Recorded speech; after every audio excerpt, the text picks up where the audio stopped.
Argentina tiene una gran diversidad biológica, una gran variedad de paisajes y climas conforman diferentes ecosistemas.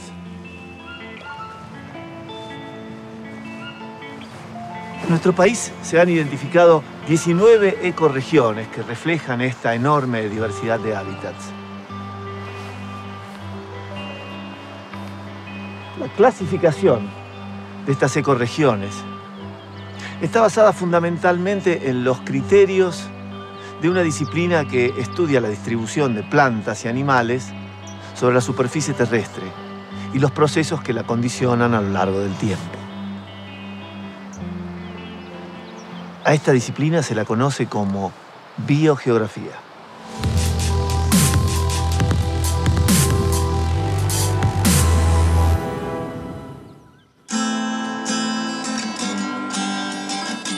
La biogeografía es multidisciplinaria. Ocupa un área intermedia entre la geografía, la geología y la biología. De modo que quienes estudian la biogeografía provienen de diferentes áreas del conocimiento. Uno de los objetivos principales de la biogeografía es definir regiones biogeográficas. Cada región es única, cada región es particular. Dentro de las ecorregiones argentinas, la selva de las Yungas posee la mayor diversidad biótica de todo el país. Las yungas son selvas de montaña. En Argentina ocupan una superficie de más de 5 millones de hectáreas, que se extiende desde la frontera con Bolivia hasta llegar al norte de la provincia de Catamarca, pasando por las provincias de Salta, Jujuy y Tucumán. Los numerosos cordones de las sierras subandinas, con alturas de entre 400 y 3.000 metros, actúan como barrera natural de las corrientes de aire húmedo. Este viento húmedo se condensa al chocar con las montañas, generando precipitaciones.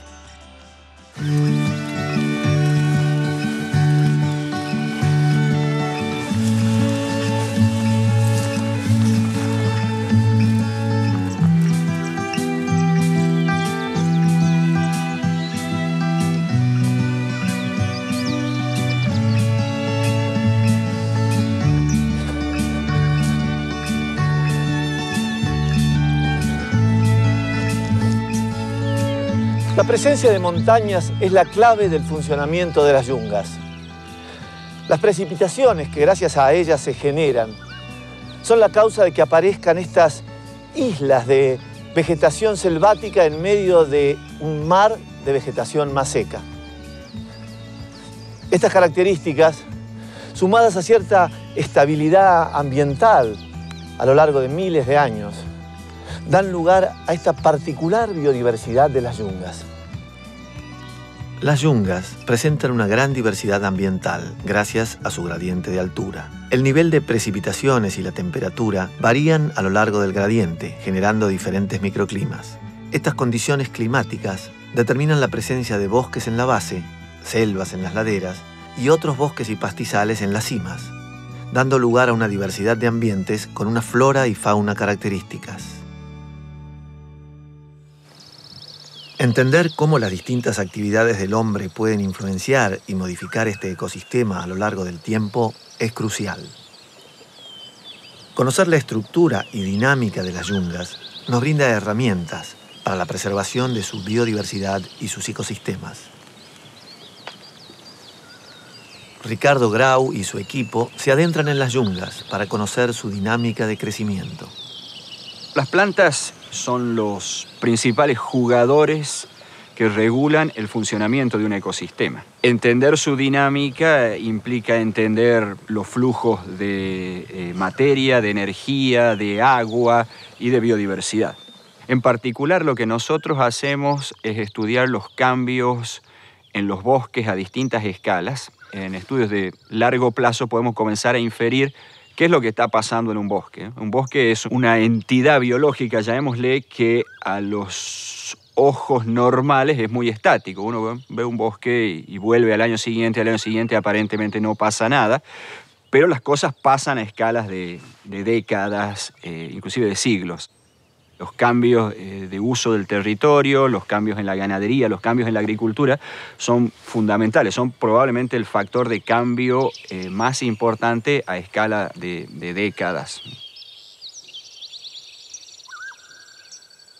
Los humanos, por tradición, tenemos una visión más local, más de nuestro entorno, de cuáles son los cambios, y estos cambios, estos procesos, cada vez más son influidos e influyen con procesos de escala global.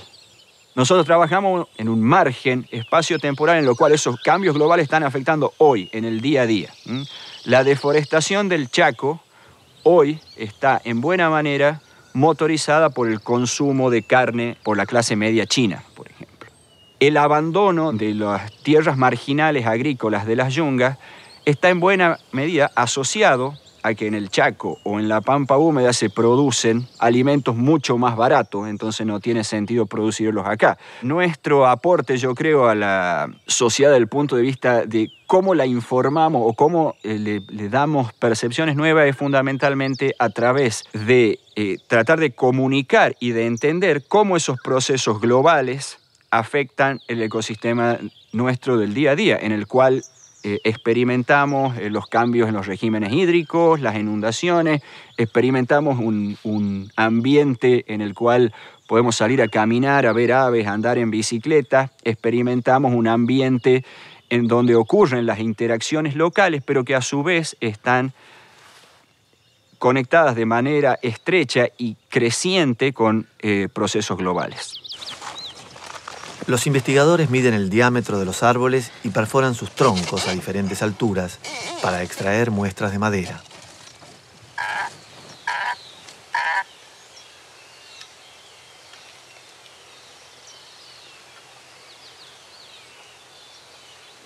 Las marcas de crecimiento que registran las muestras les permiten estimar la edad de los árboles, sus patrones de regeneración y conocer las tasas de crecimiento. De esta forma, podemos conocer la historia de un bosque y desarrollar modelos sobre su funcionamiento.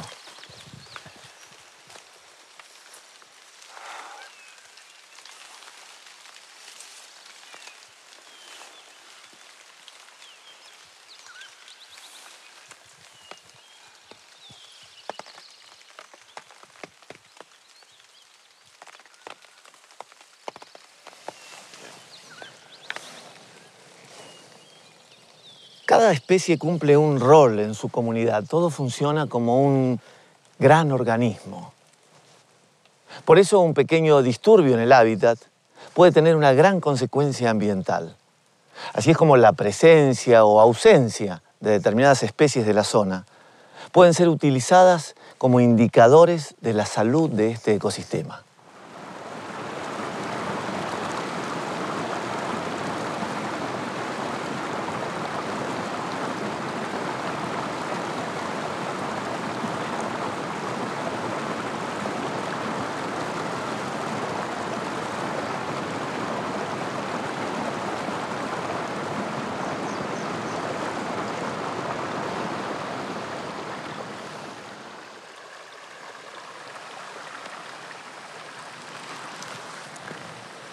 Los insectos acuáticos transcurren la primera etapa de su vida bajo la forma de larvas, en el agua de los arroyos.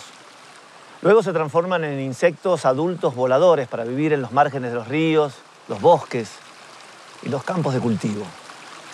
Carlos Molineri, del Instituto de Biodiversidad Neotropical, se dedica a estudiarlos. Estamos en pleno bosque de las yungas, al borde de un arroyo en el que estamos trabajando, tomando muestras de invertebrados acuáticos. Como ven acá es un ambiente bastante bien conservado, es una reserva. Los insectos y otros invertebrados que encontramos son muy buenos indicadores de calidad. O sea, están porque el río está bien, tiene oxígeno, no tiene contaminantes. Ahora bien, cuando bajamos hacia la ciudad, en zonas donde hay industrias o donde hay vertido de efluentes domésticos, basura, etc., los bichos que son más sensibles desaparecen. Entonces se los utiliza mucho como indicadores de contaminación. Si yo voy a un río contaminado, no voy a encontrar la diversidad que tengo acá, van a quedar los más resistentes. Entre los invertebrados acuáticos que tenemos acá, más de 100 especies cada una responde de una manera distinta a los cambios en el ecosistema. Entonces, si yo realizo un cambio, por ejemplo, hago una construcción de un camino acá, hay mucho sedimento fino suelto. Ese sedimento fino con las lluvias, con el viento, termina siempre en el río. Las especies que viven enterraditas, en este caso, van a ser afectadas por ese sedimento fino, no van a tener espacio para vivir y van a disminuir su número. Entonces yo cuando vaya a muestrear, sabiendo lo que tendría que haber encontrado, me voy a dar cuenta que está faltando algo. Y de acuerdo a lo que falte, voy a sospechar qué es lo que está pasando en el río.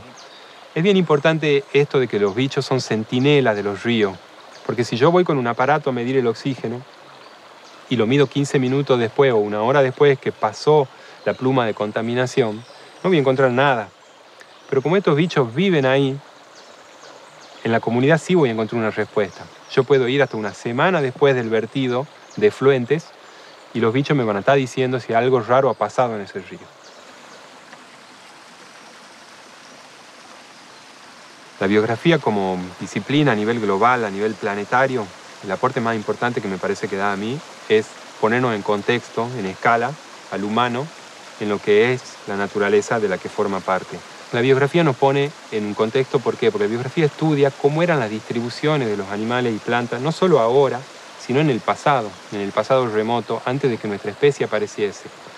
Lo cual es bien interesante para comparar cómo fueron los cambios que se produjeron en nuestro planeta cuando apareció el hombre, cuando aparecieron las distintas tecnologías. Sabemos, por ejemplo, que con las grandes extinciones que han ocurrido muchas veces en la historia de nuestro planeta, se extinguieron un 80, un 90% de las especies, ¿no? La más conocida tal vez es la del meteorito que acabó con los dinosaurios y permitió el florecimiento de los mamíferos. Un poco como resultado de ese azaroso proceso nosotros estamos acá. Se demora entre 1 millón a 10 millones de años a volver a los niveles de riqueza de especies en los ecosistemas. O sea, 1 millón de años para una especie como la nuestra, que tiene 200.000, 150.000 años, es una barbaridad. Y no nos podemos dar el lujo como especie de creernos fuera de esa trama de vida y empezar a actuar en contra de esa trama. Porque esa trama se va a demorar mucho más tiempo del que nosotros vamos a existir para recuperarse. El trabajo de campo comprende tanto la recolección de los insectos como el muestreo de distintas condiciones del agua de los arroyos, entre las que se encuentran el pH y la temperatura. Una vez en el laboratorio, se procede a identificar las especies encontradas, se realizan modelos de distribución de los insectos y comparaciones con otras regiones.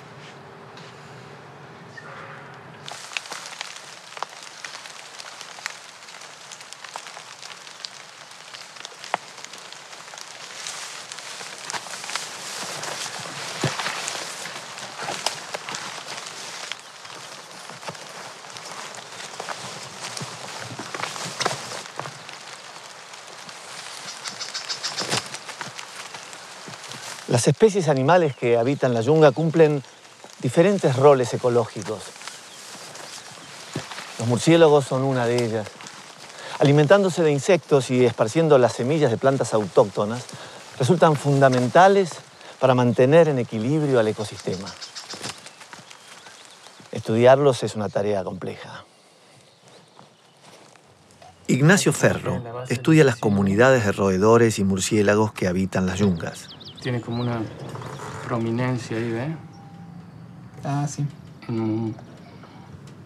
Bien. Confirmado, entonces. Sí, sí. Existen dos grupos cuyas historias de vida son bastante diferentes. Por un lado, los roedores, que constituyen el 40% de todos los mamíferos que existen, son animales terrestres y nocturnos. Y por otro lado, los murciélagos, que constituyen el 20% de todos los mamíferos que se conocen, son animales voladores y también nocturnos. Aquí en el sur de las yungas de Argentina existe una colonia de murciélagos insectívoros que es la segunda más grande de Sudamérica. Son alrededor de 9 millones de murciélagos que estacionalmente llegan a instalarse en el dique Escava durante el verano. Esos murciélagos comen alrededor de 2,5 toneladas por día de insectos, con lo cual, si desapareciera esa especie, el control de las poblaciones de insectos se vería sumamente disminuido y estaríamos probablemente invadidos ya por plagas de mosquitos o insectos. Si bien hay muchas especies, hay una alta riqueza de especies de murciélago en la yunga, ninguna de estas es exclusiva de las mismas. Sin embargo, en los roedores es diferente. Los roedores tienen un altísimo grado de endemismo, hablando en el sentido estricto del endemismo como distribución geográfica muy restringida a las yungas. En la yunga del Tucumán, el 30% de las especies de roedores son endémicas, es decir, que no se encuentran en ningún otro lugar de la selva de montaña. Desde el punto de vista de la conservación, el problema de las especies endémicas es que es un recurso genético que se pierde para siempre.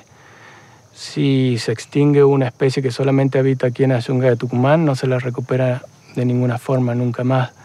En cambio, las especies ampliamente distribuidas pueden extinguirse localmente, pero el recurso genético sigue existiendo de todas formas. Para poder estudiar murciélagos y roedores es necesario capturarlos.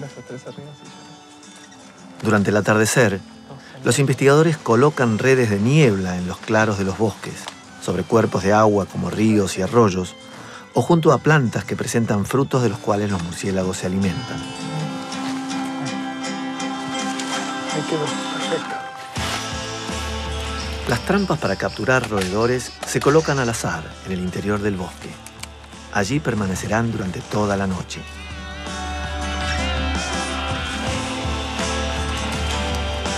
Las redes de niebla se revisan periódicamente a lo largo de la jornada nocturna, con el fin de ir recolectando los murciélagos capturados y guardarlos en bolsas especiales que los protejan hasta que asomen los primeros rayos del sol para poder observarlos en detalle. Otro macho, mirá.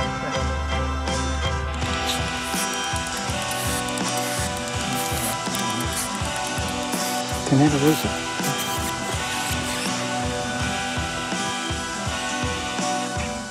Durante la mañana, los investigadores recolectan las trampas para roedores, esperando haber tenido éxito en la captura. Sí, está gordo, ¿eh? Así que tiene buen vivir. 26 gramos.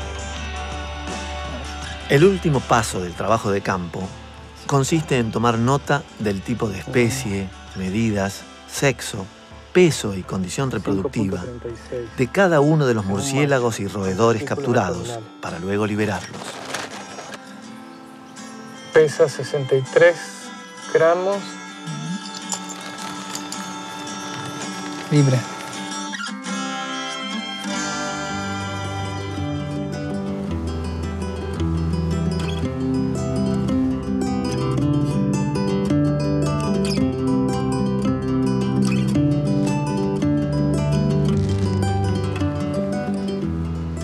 Estudiar los modelos de distribución de plantas y animales sobre la superficie terrestre nos permite entender mejor al mundo y aprender de él. Conocer la diversidad es conocer los distintos aspectos de la vida. En otras palabras, define nuestros orígenes y nuestro parentesco con el mundo. Estudiar la biogeografía de la Argentina nos brinda herramientas fundamentales para aprovechar mejor los recursos naturales y evolucionar en comunión con el mundo.